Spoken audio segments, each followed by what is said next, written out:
अस्सलाम वालेकुम फ्रेंड्स, मैं हूं कलीम सिद्दीकी और आप लोग देख रहे हैं sir Kaleem English learning. Friends, आज के इस लेक्चर में जो कि हमारा स्टेप 4 और लेसन 7 है डायरेक्ट इनडायरेक्ट स्पीच का, उसमें हम डिस्कस करने जा रहे हैं how to change imperative sentences from direct to indirect speech. पिछले लेक्चर के अंदर हमने डिस्कस किया था कि कैसे हम इंटेरोगेटिव सेंटेंसेस को डायरेक्ट से इनडायरेक्ट में चेंज करते हैं।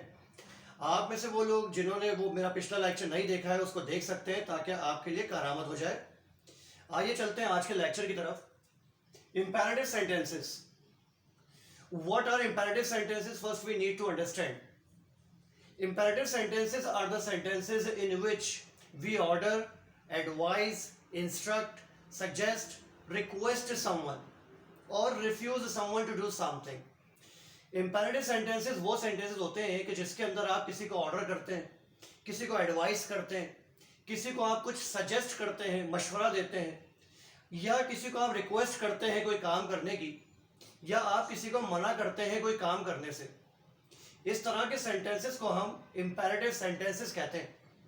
इनकी पहचान ये होती है, imperative sentences start with first form of verb. अगर ये अफर्मेटिव होंगे तो फर्स्ट फॉर्म ऑफ वर्ब से शुरू होंगे। अगर ये रिक्वेस्ट होगा, इट स्टार्ट्स विद प्लीज। जिस तरह से हमारे पास कुछ सेंटेंसेस बोर्ड के ऊपर मौजूद है। सेंटेंस नंबर 1 आप देख सकते हैं, फर्स्ट फॉर्म ऑफ वर्ब से शुरू हो रहा है। नंबर 2 प्लीज से शुरू हो रहा है। इसके अंदर दो काइंड्स होती हैं, या तो अफर्मेटिव या नेगेटिव। इसमें तीसरी कोई काइंड नहीं होती है। Number 3 we do not have subject in the beginning of the sentence. I, we, you, they, he, she, it, आपको कोई भी प्रोनाउन या कोई भी नाउन इसमें नजर नहीं आएगा, और यही इसकी आइडेंटिफिकेशन है। जो नेगेटिव सेंटेंसेस होते हैं इंपेरेटिव के, वो स्टार्ट होते हैं डोंट से, और आपको इस तरह के सेंटेंसेस को जब चेंज करना होता है उसके लिए एक फॉर्मूला हम यूज करते हैं जो अभी मैं आपको बताऊंगा।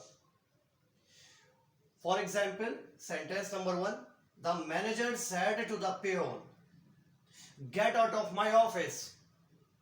जब आप किसी भी सेंटेंस की स्पीच को रीड करते हैं, इट इज क्वाइट क्लियर कि उसमें ऑर्डर दिया जा रहा है, रिक्वेस्ट की जा रही है, या कोई आम बात है जो हम किसी और को बोलते हैं काम करने के लिए। अब ये सेंटेंस रीड करते ही पता चल जा रहा है कि इट्स एन ऑर्डर, ये ऑर्डर किया जा रहा है। अब हम इस तरह के सेंटेंसेस को इनडायरेक्ट में जब लेकर आते हैं तो क्या फॉर्मूला हम यूज करते हैं, वो क्या रूल्स होते हैं? Number 1, we change reporting verb. हम रिपोर्टिंग वर्ब को ही चेंज कर देते हैं। और कैसे चेंज करते हैं? अगर वो सेंटेंस हमारा ऑर्डर है तो हम सब्जेक्ट के बाद रिपोर्टिंग स्पीच की जगह ऑर्डर्ड लिख देंगे। अगर वो एडवाइस्ड है तो हम रिपोर्टिंग स्पीच की जगह, रिपोर्टिंग वर्ब की जगह एडवाइस्ड कर देंगे। अगर वो रिक्वेस्ट है तो आप उसमें रिपोर्टिंग वर्ब की जगह रिक्वेस्टेड यूज कर देंगे। अगर वो कोई आम बात है, ऑर्डर नहीं है, एडवाइस नहीं है, किसी को हम कोई काम करने का बोलते हैं, जैसे knock at this door again, switch on the light, इस तरह के अगर सेंटेंसेस होते हैं तो हम उसमें या तो टोल्ड यूज करते हैं या आस्क्ड यूज करते हैं। अब बात आती है नेगेटिव सेंटेंसेस की, उनको कैसे चेंज करते हैं? देखिए, नेगेटिव सेंटेंसेस जो कि स्टार्ट होते हैं डोंट से, जब आप उसको इनडायरेक्ट में लेके जाते हैं तो आपके पास चॉइस हो जाती है, या तो आप एक वर्ड यूज करें फॉरबैड, दिस इज फॉरबैड। फॉरबैड का मतलब ही होता है कि मना कर देना, this is past tense of forbid. जब आप फॉरबैड यूज कर देते हैं तो फिर इसके बाद आपको नॉट की जरूरत नहीं पड़ती है। अगर आप फॉरबैड यूज नहीं करना चाहते तो फिर आपके पास एक और तरीका है कि आप टोल्ड यूज करें, फिर ऑब्जेक्ट यूज करें, फिर नॉट यूज करें और फर्स्ट फॉर्म ऑफ यूज करें, तो आपका सेंटेंस कंप्लीट हो जाता है। मैं कुछ सेंटेंसेस यहां पे एग्जाम्पल्स के तौर पे चेंज करता हूं ताकि आपका माइंड क्लियर हो जाए। Sentence number 1, the manager said to the peon, get out of my office. अब डेफिनेटली इट्स एन ऑर्डर, तो मैं क्या कहूँगा, इनडायरेक्ट स्पीच में आऊँगा, सब्जेक्ट अपना इस्तेमाल करूँगा the manager as it is. After writing the manager, reporting verb said है तो इसको मैं ऑर्डर्ड में चेंज कर दूंगा, the manager ordered, the manager ordered हो गया। अब किसको ऑर्डर किया है, पियोन को। मुझे यहां पे किसी प्रीपोजिशन की जरूरत नहीं है, ऑर्डर्ड द पियोन। अब इसके बाद आपने दैट यूज नहीं करना है, बल्कि आप टू यूज करेंगे सेंटेंस को कनेक्ट करने के लिए। आपने यहां पे टू यूज कर दिया। अब टू के बाद first form of verb is required. First form of verb get out है, तो मैं यहां पे गेट आउट यूज करूंगा,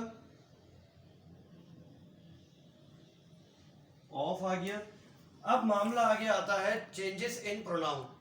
प्रोनाउन की चेंजेस वही रहेंगी जो आप पहले करते हुए आए हैं। इस रूल के अंदर कोई आप चेंजेस नहीं करेंगे, वैसे ही फॉलो करेंगे।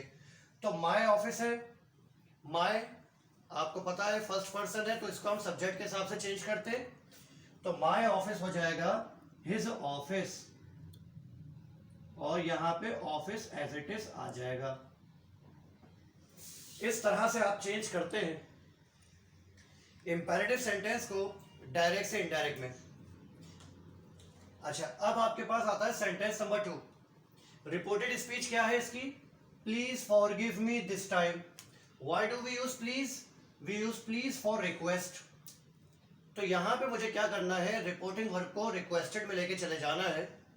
लेकिन जब मैं रिक्वेस्टेड यूज कर दूंगा तो उसके बाद मुझे प्लीज यूज करने की जरूरत नहीं है।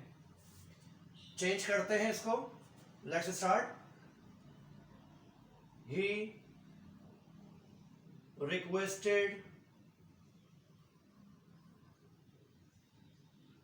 My father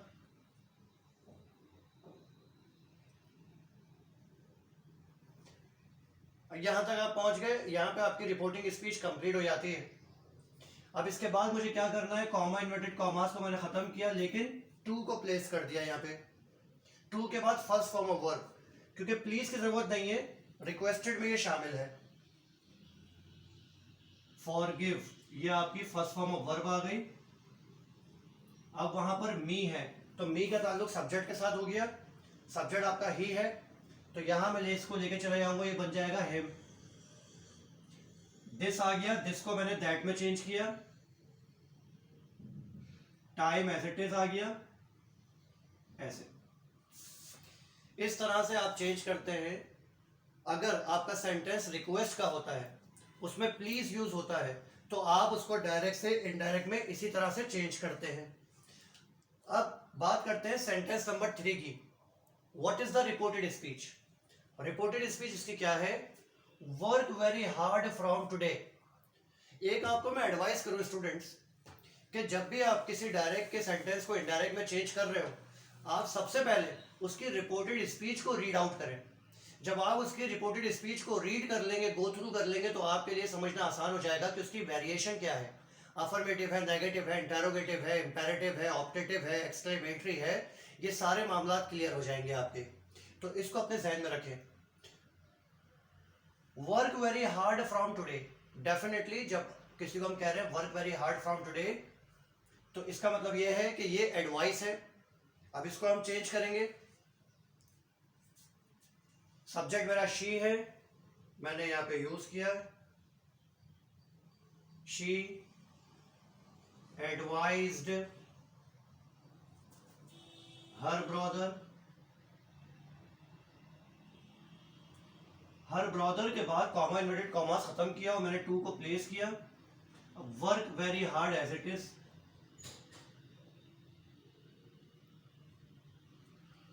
okay, work very hard आ गया। अब इसके बाद आपने क्या करना है, फ्रॉम एज इट इज आ गया, टुडे को आपने दैट डे में चेंज कर दिया, and here you have completed another sentence. Next sentence आ गया। अब वो सेंटेंसेस की तरफ हम आ रहे हैं जो मैंने कहा था, ना ऑर्डर होते हैं ना एडवाइस होते हैं। We ask someone to do something, हम किसी को बोलते हैं कोई काम करने का। Knock at this door again, normal सी बात है। इसमें हम ना ऑर्डर यूज करेंगे ना एडवाइस यूज करेंगे, बल्कि हम यहाँ पे आस्क्ड यूज करेंगे। अगर पोलाइटनेस होगी तो आस्क्ड, अगर पोलाइटनेस नहीं है, स्ट्रॉन्ग अथॉरिटी है, तो आप टोल्ड यूज कर सकते हैं। इट इज योर चॉइस, इसमें कोई भी एरर नहीं आएगा। तो अब यहां पे मैं क्या करूंगा, सब्जेक्ट से स्टार्ट करूंगा। ही आस्क्ड, ओके, यहां पर मी आ जाएगा as it is. He asked me, comma inverted commas खत्म हो गए, टू प्लेस हो गया। He asked me to. अब नॉक एट, दिस को दैट में चेंज किया, और बाकी का जो पार्ट है डोर अगेन, वो एज इट इज आ जाएगा आपका। इस तरह से आपका सेंटेंस हो जाता है कंप्लीट। लास्ट सेंटेंस नेगेटिव है। नेगेटिव सेंटेंस को हम कैसे चेंज करते हैं, या तो आप फॉरवर्ड यूज करेंगे इसमें, और आप टोल्ड भी यूज कर सकते हैं, ये आपकी चॉइस है, जो आपको इजी लगे।